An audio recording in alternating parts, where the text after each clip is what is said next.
Ya, oke, roll. Saya bukan kuasa hukum dari RK maupun Lisa.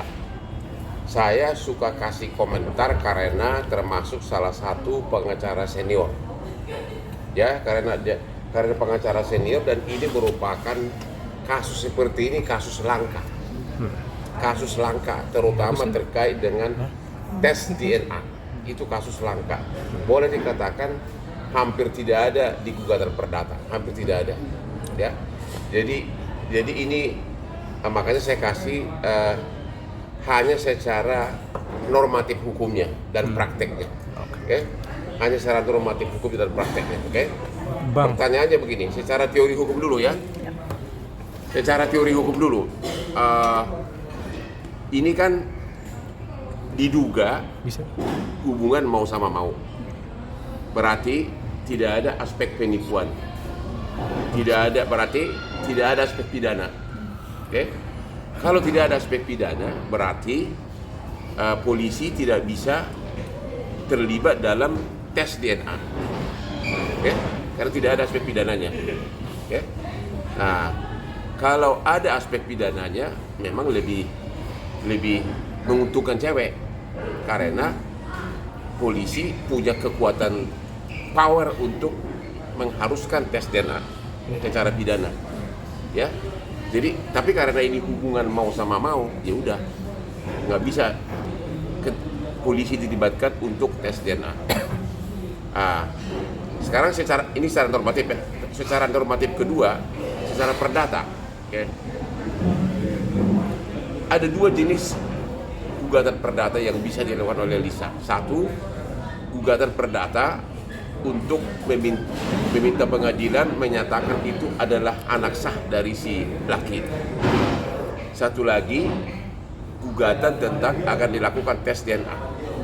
Oke, gugatan yang pertama yang perihal agar pengadilan menyatakan itu adalah anaknya si cowok itu prematur, ya, karena belum ada tes DNA, ngerti gak? Jadi itulah kelemahan bagi pihak wanita. Jadi pihak wanita tidak bisa langsung gugat ke pengadilan untuk menyatakan anak ini adalah anak dari si laki, karena belum ada bukti tes DNA. Chatting-chattingan, hubungan mesra, hubungan check-in di mana itu bukan tidak membuktikan bahwa itu adalah anak. Kan cewek bisa aja dengan beberapa cowok kan, kayak kamu ada berapa cowok, ya. Jadi itu nggak bisa membuktikan. Sekalipun sudah misalnya seperti dikatakan oleh kuasa hukumnya Lisa bahwa mereka nginep 3 hari di luar kota, itu nggak jaminan bahwa itu adalah anaknya. Jadi kalau langsung gugat pertama untuk menyatakan bahwa si cowok itu adalah bapaknya, itu prematur, belum ada bukti. Sehingga mau tidak mau harus gugat dulu pertama, yaitu gugatan perdata agar pengadilan memerintahkan si laki untuk melakukan tes DNA. Jadi hanya perintah untuk tes DNA. Belum putusan mengenai bahwa itu anaknya, kan masih baru tes kan.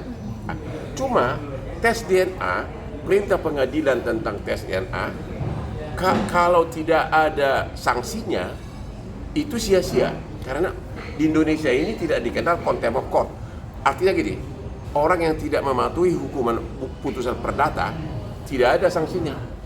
Jadi agar putusan pengadilan yang memerintahkan untuk menyatakan menghukum si laki melakukan tes DNA harus ada juga dalam gugatan itu dengan syarat apabila si laki tidak mau melakukan tes DNA maka dikenakan denda misalnya 1 miliar sehari. Itu boleh secara perdata, ya, boleh 1 miliar sehari, gitu kan? Nah, kalau itu udah menang, ternyata terbukti bahwa memang itu anaknya, barulah gugat ganti rugi dan nafkah, gitu loh. Jadi perjuangan si wanita panjang. Pidana nggak bisa, perdata nggak bisa langsung gugat menyatakan bahwa itu adalah anaknya, karena belum ada tes DNA. Harus gugat perdata dulu, memerintahkan si laki untuk melakukan tes DNA. Kalau itu terbukti, baru kemudian gugat lagi nafkah dan ganti rugi. Jadi panjang ceritanya, ya. Itulah kisi-kisi yang saya suka utarakan sambil olahraga pagi, ternyata kuasa hukum dari RK langsung nangkap, ya, langsung ngerti. Kemarin saya lihat di konferensi persnya, di press release-nya, mereka mengatakan RK hanya akan mau melakukan tes DNA sesuai prosedur hukum. Artinya kalau ada perintah pengadilan. Tadi kan udah kita bilang perintah pengadilan itu lama, jadi harus gugat dulu mengenai tes DNA, itu bisa sampai PK, itu bisa 4 tahun, ya kan? Sesudah menang PK, gugat lagi ganti rugi 4 tahun lagi. Jadi itu makanya si laki tahu itu kelemahan dari si wanita, maka dia bertahan di benteng gugat perdata dulu, gitu loh. Saya hanya mau tes DNA kalau sesuai prosedur pengadilan. Dia bertahan di balik itu. Karena itu bakal lama. Ya, itu kan bisa berdata PN, PT, kasasi, PK. Ya kalaupun menang, belum tentu menang lagi tes DNA-nya. Baru kemudian gugat lagi untuk nafkah dan ganti rugi. Panjang ceritanya. Jadi kuasa hukum si laki tahu itu. Makanya sekarang dia memakai itu. Saya tidak si laki hanya mau tes DNA kalau ada perintah pengadilan. Pintar dia itu dari Opung Hotman Paris. Oke? Itu. Cuma begini. Masing-masing punya kelemahan. Jadi keuntungan dari si laki adalah dia bertahan di balik prosedur birokrasi pengadilan, sehingga tahun demi tahun nggak akan terbukti bahwa dia adalah sebagai tes DNA aja kan tidak susah dapat gitu loh. Tapi ya, itu juga kalau si ceweknya mau, itu juga dipakai oleh si cewek untuk kalau dia gugat, maka perkara ini akan berkuar-kuar terus, ya. Itu akan terus-terusan mempermalukan si cowok. Jadi punya minus plusnya. Kalau si cewek mau, dia gugat perdata, ya kan, untuk diminta dilakukan tes DNA, itu kan menjadi buka-bukaan di persidangan. Sementara yang sana kan mantan pejabat, ya, keluarganya, ya, mana mau begitu buka-bukaan. Ya, kalau si cewek melakukan itu terus-terusan, apalagi kalau pengacaranya yang rada-rada pintar kayak gua gitu kan, atau punya network, tapi saya nggak mau dua-duanya, kan? Itu bisa akan sangat mempermalukan si cowok, karena di persidangan akan buka. Kalau saya jadi pengacara si cewek yang saya buka, rayuan pertama, keluarin, rayuan kedua. Terus bila perlu cara-cara itu loh, cara-caranya ding gitu loh. Ketawa dia. Ya itu, kalau mau ya kan. Bayangin kalau itu nongol ke media. Bayangin coba. Akibatnya terhadap ini yang mantan pejabat, ya.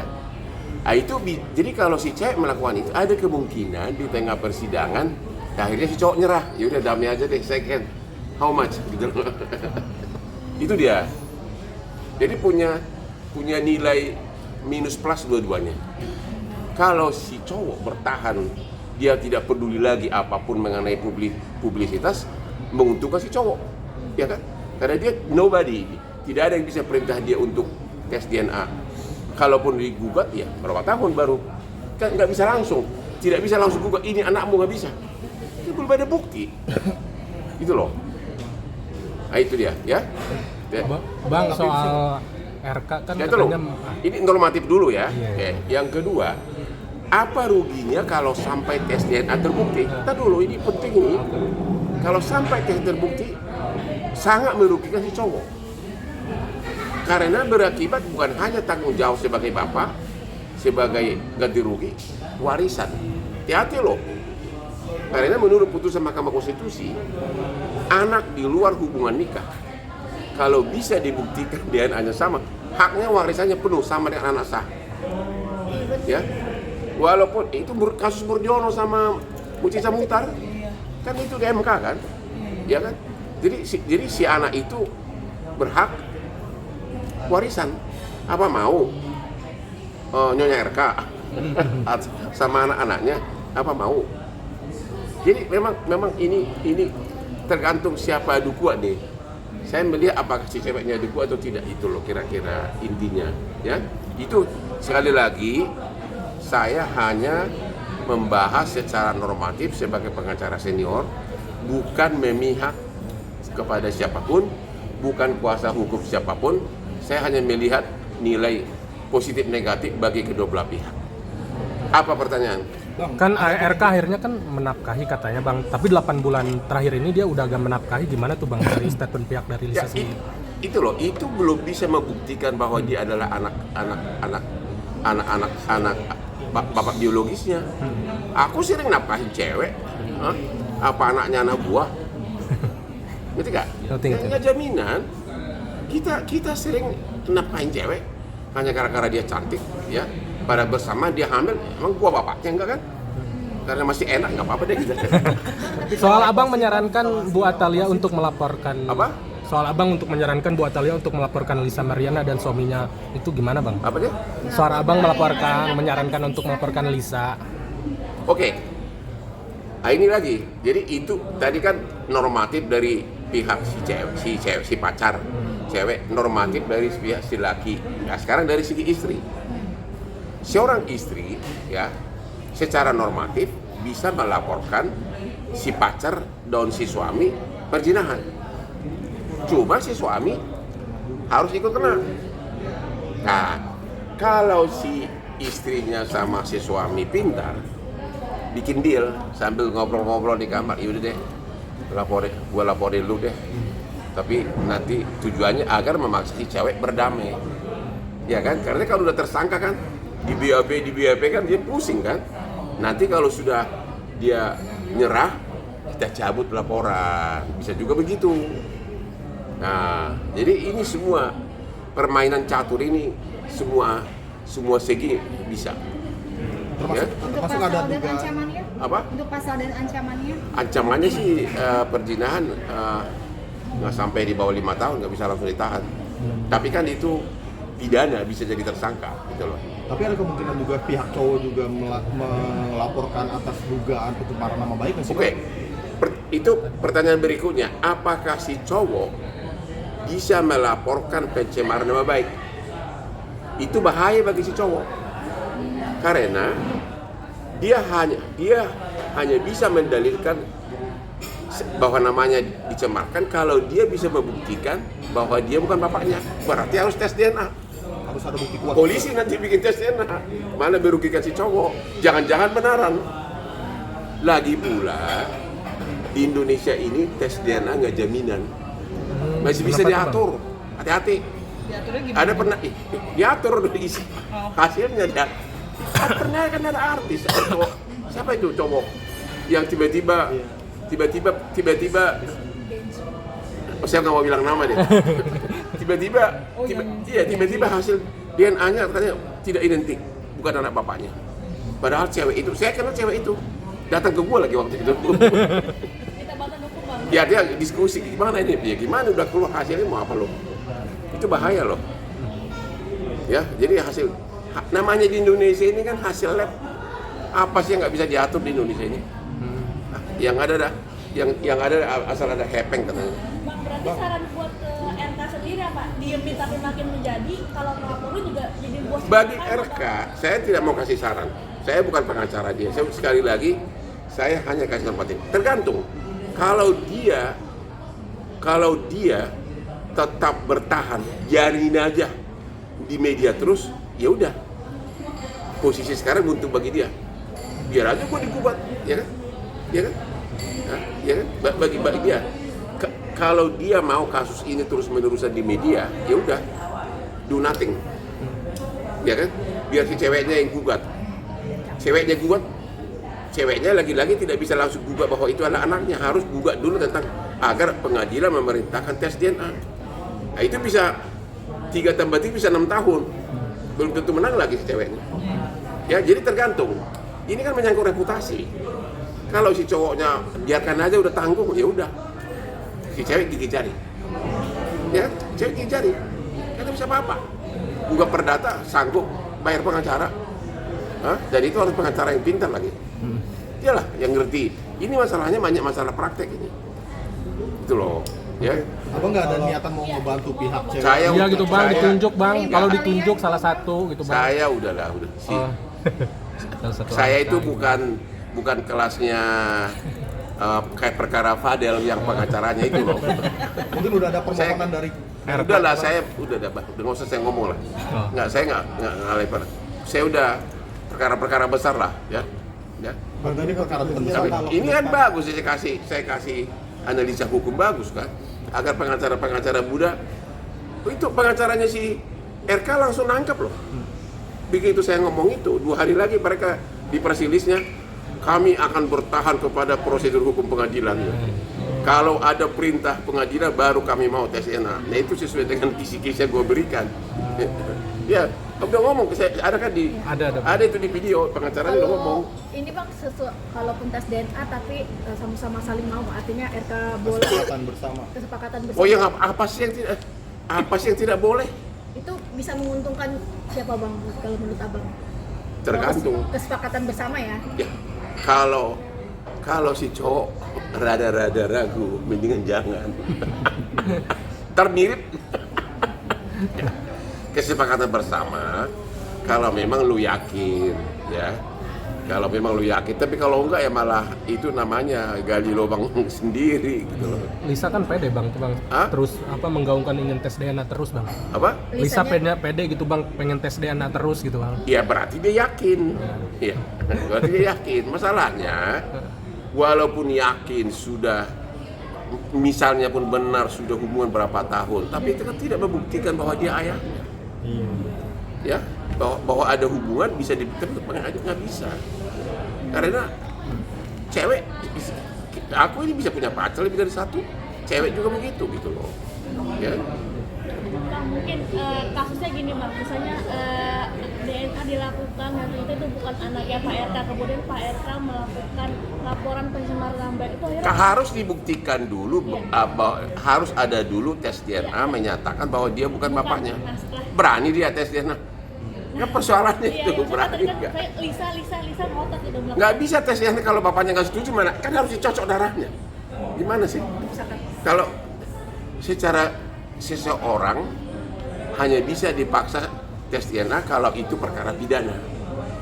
Ini kan bukan perkara pidana, ini murni perdata. Secara perdata bisa seseorang digugat dulu di pengadilan. Itu pun kalau cuma perintah pengadilan menyatakan memerintahkan si cowok tes DNA. Kalau dia nggak mau apa? Makanya biasanya dalam gugatan itu ada pasal tambahan. Kalau tidak mau melaksanakan perintah pengadilan, didenda 1 miliar sehari. Itu harus ada dalam surat gugatan. Kalau tidak digugat oleh si pihak cewek, nggak ada gunanya gugatan seperti itu. Karena ini perdata gitu. Kalau perdata itu putusan perdata, kalau tidak dipenuhi nggak ada sanksinya. Itulah kelemahan Indonesia. Kalau di luar negeri, di Singapura, putusan perdata nggak dilaksanakan, kau bisa dicekak di bandara. Sekali itu berarti kalau saya Pak RK-nya nggak Apa? mau, sekalian jadi ilmu nih bang, walaupun udah digugat tapi Pak RK-nya nggak mau, tetap yaudah Nggak bisa kalau ada perintah pengadilan. Nanti kan perintah pengadilan menyatakan bahwa memerintahkan si cowok melakukan tes DNA. Kalau hanya itu doang, si cowok bisa nggak mau. Karena tidak ada sanksinya. Di Indonesia ini kan melawan putusan perdata nggak ada. Cuma makanya pengacaranya harus pintar. Di dalam gugatan ditambahkan gugatan dengan syarat, ya, memerintahkan si cowok melakukan tes dengan syarat kalau tidak mau melaksanakan perintah pengadilan didenda 1 miliar sehari. Itu boleh. Siapa yang mau 1 miliar sehari? Sebulan 30 miliar dia habis dong hartanya. Nanti bisa dilelang hartanya. Itu namanya, itu dalam surat gugatan bisa begitu. Jadi memerintahkan seseorang untuk melaksanakan sesuatu dengan syarat kalau tidak dilaksanakan didenda. Itu boleh. Makanya di dalam gugatannya itu harus pintar bikinnya. Gitu. Jadi kalau saya melihat sekarang ini dengan melihat posisi udah keburu mandi basah, mau apa lagi? Mungkin bagi RK biarin aja deh. Makanya dia udah bikin press release. Tunggu proses hukum. Ya, kami hanya mau tes DNA kalau ada perintah pengadilan. Udah, nggak akan ada lagi tuh. Abang pernah menangani kasus yang sama serupa seperti ini atau enggak, Bang? Dan hasilnya seperti apa, Bang? Langsung saya tidak, tapi penerapan hukumnya benar-benar saya yakin begitu hukumnya, karena saya sudah super matang bidang hukum juga gitu loh. Ya, sudah, yang saya tahu pernah itu tadi si cowok di tes DNA ternyata malah hasilnya menguntungkan si cowok ya, itu ada pernah itu Anda itu tadi udah ngomong namanya tadi. Bang, Itu soalnya si cewek datang ke gue tuh, di sini lagi datangnya, ini mall ini. Bang, tapi secara point of view Bang Hotman nih, percaya nggak sih? Gua nggak mau komentari, itu sudah menyangkut aspek kok kita kemarin ketemu, percaya nggak sih? Enggak lah, nggak mau komentar, saya bukan kuasa hukumnya ya. Intinya begini, kalau si cowok bersedia terus-terusan ini publikasi dia nggak peduli, maka akan menguntungkan si cowok karena dia tidak akan dapat, tidak bisa dia apa-apain, ya kan? Susah. Emang gue pikirin begitu dia bilang EGP mau apa, ya kan? Pidana nggak bisa, si gugat harus gugat tes DNA dulu 4 tahun. Habis itu baru gugat lagi, ganti rugi 4 tahun lagi. Udah keburu nikah anaknya. Tapi Bang, untuk katanya isunya kan ini ada unsur politik sendiri. Nggak tahu ada unsur politik. Cuma makanya saya bilang ada negatif positifnya. Kalau si ceweknya itu benar-benar all out, ya udah gugat tes DNA. Di situ seru. Kalau pengacaranya itu jago memainkan media, dibahas semua chattingan itu, dibahas segala macam ya kan, bagaimana kemesraannya itu, itu bisa merugikan si cowok. Itu bisa berakibat memaksa si cowok untuk berdamai di tengah persidangan. Kasih botak kan mau coba bikin gitu sama gue di utara kan. Oh buka, sidang terbuka katanya. Gue bilang sidang terbuka, so what, kenapa rupanya? Emang gue takut ya? Gua kan chattingan sama cewek bar ya, namanya juga cewek bar. Masa gua bicara Alkitab sama cewek bar? Iya kan? Gua tantangin. Itu loh. Bang, kalau misalnya kalau LM tidak lapor, berarti ini Nggak ada lapor pidana, nggak ada, hanya gugat perdata. Iya. Jadi memang nanti kalau si RK bertahan terus, ya udah. Beritanya akan menghilang, ya kan? Ya kan? Tapi kalau si ceweknya itu gugat dan si RK misalnya masih punya kepentingan jabatan di suatu waktu, ini itu tepat bagi si cewek untuk gugat sekarang karena itu kan bertahun. Jadi tergantung. Jadi dua-duanya punya negatif positifnya. Ya kalau si cewek sih ya udah all out sekarang aja, ya kan?